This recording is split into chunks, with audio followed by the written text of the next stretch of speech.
Road railway station में गश्त के दौरान 3 नाबालिग जिसमें 2 बच्चे एवं 1 लड़की सुबह 4:50 के दौरान संदेह अवस्था में दिखाई दिए। तब उनको टिकट संबंध में पूछताछ करने पर वह डर गए। उनकी सख्ती से पूछताछ करने पर उन्होंने बताया कि अपने घर में नहीं बताते हुए अपने साथी मित्र के साथ भागकर आने का बताया। इसके पश्चात पुलिस ने उनके परिवार से संपर्क कर उक्त जानकारी दी।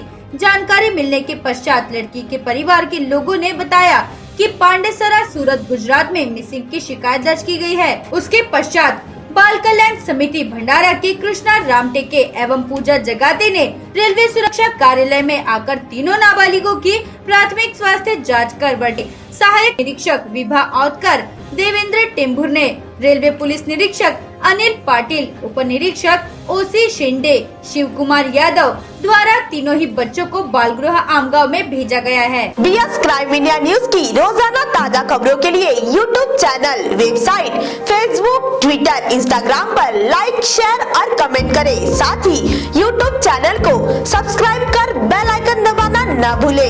गूगल प्ले स्टोर से BS क्राइम इंडिया न्यूज की ऐप को डाउनलोड कर रोजाना ताज़ा खबरों के लिए हमसे जुड़े रहें।